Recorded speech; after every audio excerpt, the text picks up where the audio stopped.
Good afternoon, Mr. Pamandla. What's the latest you can tell us? We're still seeing, of course, a very much waterlogged Durban from our eye in the sky just in touch this afternoon. Where you are at in Tuzuma, what's going on in Ngome? Well, we await the arrival of President Cyril Ramaphosa here as we see other authorities arriving. KZN Transport MEC Mampe Kinkonyeni is arriving, and surely she will be concerned about the devastating impact of the floods here. Major roads in KwaZulu-Natal have been washed away. It's not really looking good. Sawubona Mampeki kunjani? Imgwaqo yakhe imukile ma, it's not looking good at all. How is the situation in terms of the network and road infrastructure? Oh, the situation is very bad. We are extremely devastated as the province of KwaZulu-Natal. We are appealing to the national government to declare a state of emergency, or even the national disaster, whatever regulations should be imposed actually, because we are really frustrated. Our people are really frustrated. There are areas where people cannot even cross over to other areas. So, yeah, we are hopeful that the national state of disaster will be declared soon, so that we may be proactive and also reactive to what has happened. Let's release you. You have to rush. That is the MEC of Transport in KwaZulu-Natal, Peggy Nkonyeni, as we see more and more MECs from the province arriving. This lady will be very concerned because there will be waterborne diseases. MEC Nomagugu, Simelane, you are live on ENCA. Are your mortuaries and mortuary vents coping with getting people who are trapped and bodies? We understand that the situation is very dire, but water is still standing still. That will be a concern for health authorities in the province. Good afternoon, Pamandla. Good afternoon to all your viewers. Indeed, we are quite concerned about the waters that are standing. But for now, you find that the majority of the body of water are actually moving. The biggest worry is the number of bodies that we are finding. As you have correctly indicated, that our mortuaries are a bit under pressure. However, we are coping. As of late last night, we had received something close to 253 bodies in our two different mortuaries in eThekwini, and we are talking about Phoenix and Pinetown. And early this morning, we gathered all our other human resources to make sure that all the necessary work that needed to be done, the autopsy and everything on the bodies, is actually happening. So we started this morning. Now, as we will be clearing those, we will be opening space. So far, we have not really run out of shelves. We are hoping that we are not going to be finding any more bodies, but we are coping so far. Did I hear correctly? 253 in eThekwini. Those are the bodies. 253 in eThekwini last night. We had 99 bodies in Pinetown and 153 in Phoenix. All those linked to these devastating floods? Certainly. Okay, sure. That's a concern. It's a serious concern. It's a serious worry, because we understand that the cleanup process is not finished. We are just crossing our fingers that we don't find any other bodies, but the reality of the situation that we are faced with is that we actually might. So it is really worrying.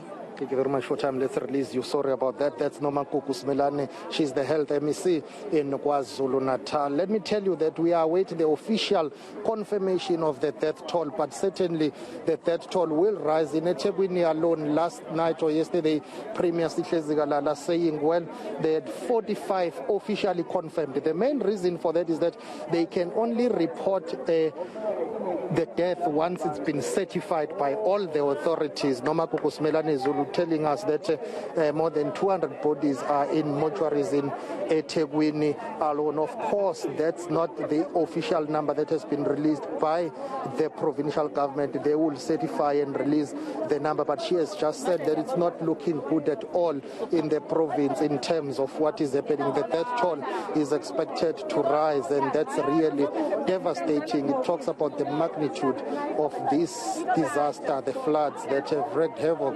across KwaZulu-Natal as a province. We hope that President Cyril Ramaphosa will be able to shed more light in terms of the impact and the devastation that is currently going on in KwaZulu-Natal. He is busy visiting more affected areas, and we expect him to arrive any minute right now in Tuzuma, where he will be meeting with people who are stranded.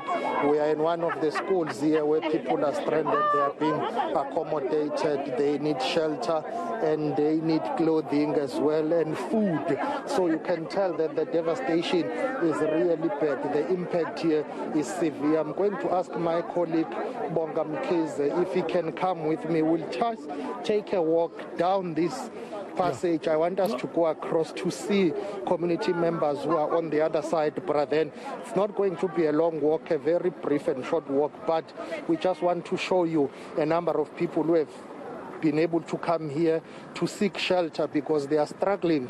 Their houses have been washed away.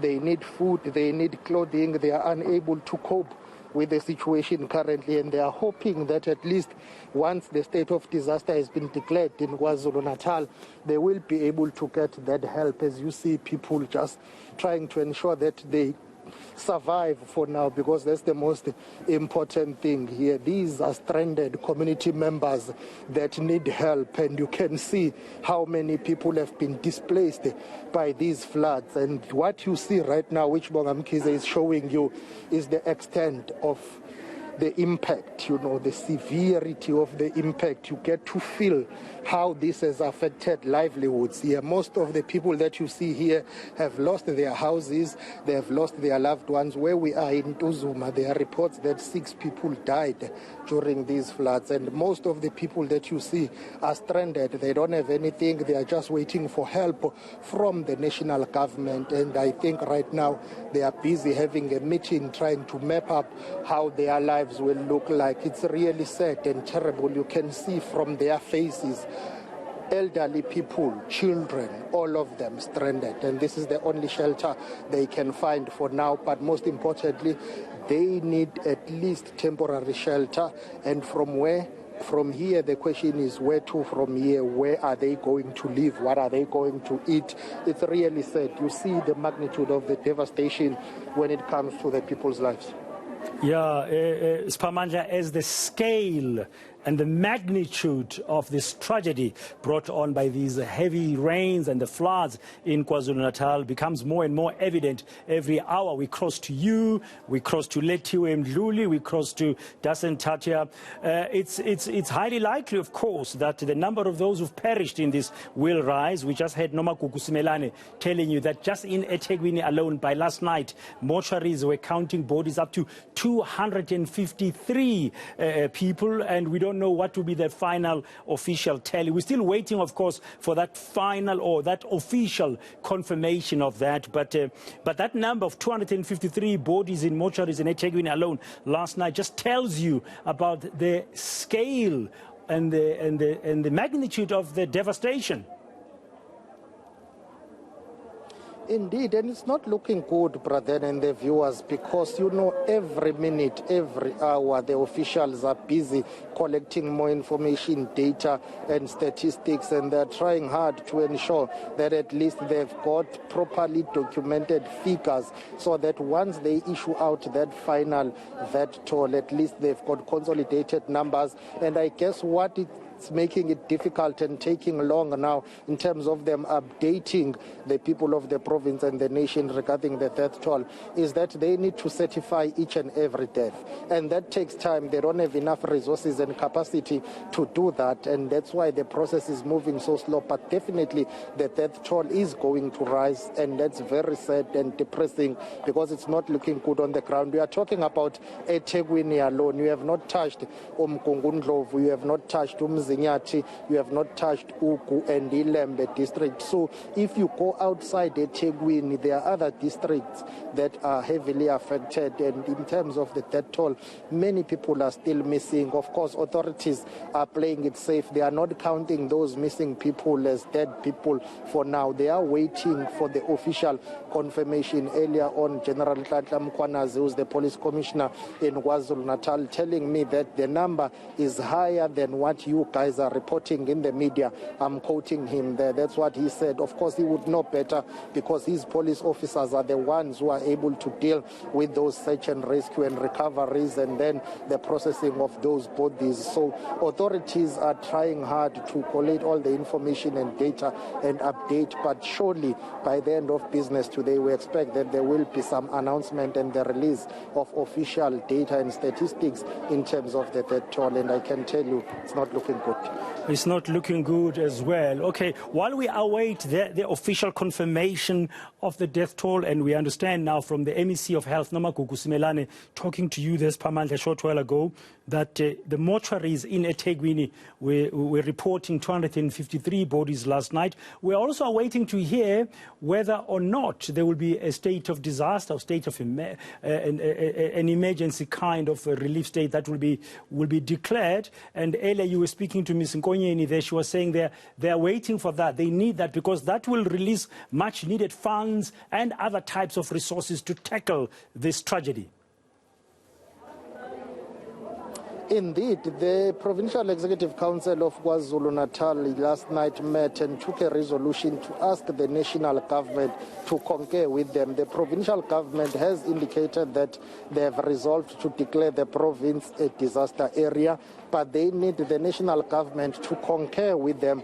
Earlier on, COGTA Minister Dr. Nkosazana Dlamini-Zuma, if we can take a walk back there to wait for the arrival of President Cyril Ramaphosa, COGTA Minister Dr. Nkosazana Dlamini-Zuma telling me that as the national government, they will be concurring with the province of KwaZulu-Natal in declaring the province a disaster area. That will help in terms of unlocking more financial resources from the national treasury so that the province can be able to deal with disaster, respond to this disaster that has just happened in the province. And they need money from the national treasury. They need emergency funds to be unlocked so that they can be able to deal with the recovery plan in the province. There is a lot that still needs to happen in terms of assisting the flood victims, but also rebuilding bridges, roads, the rail networks, everything. People have lost their properties and there is too much infrastructure that needs to be repaired, and you will need hundreds of millions, if not billions of rands to do that. So you need the province, first of all, to be declared a disaster area. Once it's been declared a disaster area, then those emergency funds can be released by the National Treasury to assist the province. And I guess it's the question of how they are managed, because you will never ever have enough resources to deal with the disaster. And the magnitude and the scale of this disaster tells you that you will need all the financial resources, but most importantly, you need human resources also. General Nhlanhla Mkhwanazi is telling me that at least the National Department of Police is assisting them with 300 personnel who will come down to KwaZulu-Natal and help up with mop-up operations and recovery operations as well.